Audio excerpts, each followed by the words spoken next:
yewe nzaguheka no kuri kwimana nzakubomotse nzakukubita iwanjye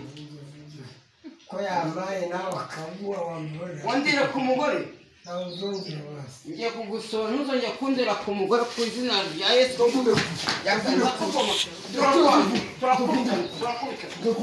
inyama yakomeye sheri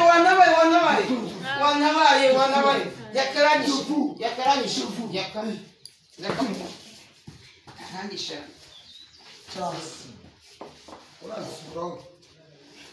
iwanjye mu rugo ukandekere mu gatuza mu rugo iwanjye sheri ukandekere mu gatuza wawe sense rero dore matirisi ngiye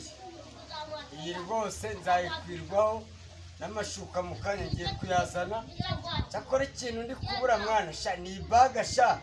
mundemere kabisa kuko imyenda yo nayitahanye mu karito sha ubu ngubu rwose ni kontorore tekina niyo materira na remeye kubaza sinzi niba hari icyo wabivugaho nyarwaya yago sibyo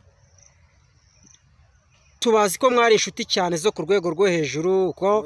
abakundanye ni nabo bashwana ariko hari crise twumvishe ko yago afite ibyo bya yago yagora nirwariye sinanamuvuga nabi nta n'ikibi namwifuriza jya gukina twapfuye ni 30,000 ariko niba arwaye arwara ubukira reka tumwifurize kugwara ubukira arwara ubukira ngewe nta mutima mubi mufitiye nizo 30,000 n'ubu yazima mba narazimaze yago ntago namwifuriza iki ese burujya usenga yaka ngewe yagusenga ndasenga iyo nabyibagiwe bura nk'umuntu usenga urabizi ko abantu bavuga ko umuntu usenga ahora ari yiteguye igihe cyose bamubwirira ngo senga yahita asenga gira isengesho tuzamurira rya yago ku buryo n'Imana ivuga ati rwose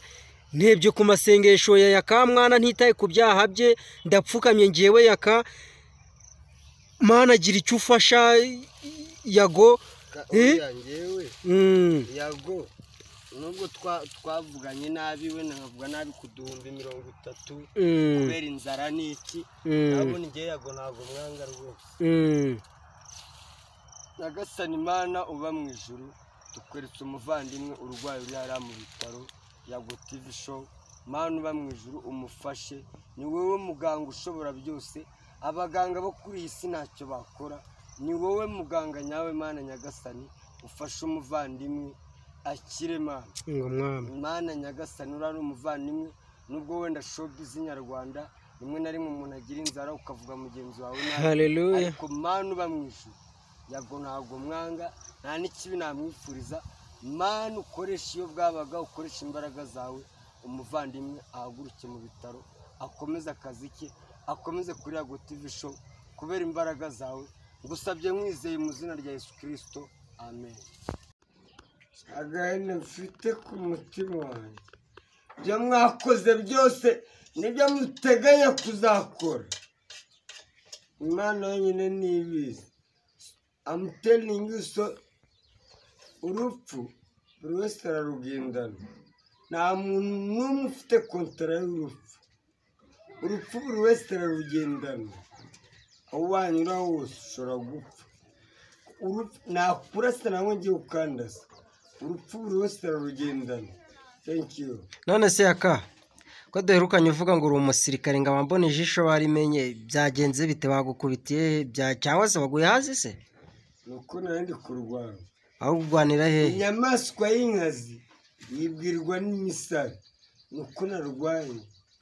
urwaniye hagana hese kugira ngo bakugire gutya mfite inkovu zitandukanye kubera ko narwanye fight is to fight ngomba kurwana thank you very much none se yaka hari ikibazo abakunzi bari bamaze iminsi bafite ati yaka mwana wacu mushiki wacu hasi yagiye kumusiga se azamusiga muki none turabona batangiye gukubita agihari urumva igihe azaramuka agusize byo bizaba bimeze bite kubitwa ni ibintu bibaho anytime nawe sometime ariko nawe ushobora gukubitwa ntabwo se n'undi uwo ari we wese so mabuzurari n'umugabo wa State ntabwo ari mu ijuru so anytime ushobora no kumutanga muri leta zunze ubumwe za Amerika so United States of America ntabwo ari ibintu birenze cyane ariko nabyishimiye cyane kubona Mutoni Hasi yagiye muri Amerika biranshimishije cyane thank you very much so kuwa gatanu dufite ubukwe rero ariko buzabera kuri interineti ubwo bukwe buzaba ari ubwande kubera sheri wa mabuja kuba muri leta zunze ubumwe za Amerika uvuga ngo ubukwe buzabera kuri interineti ese yaka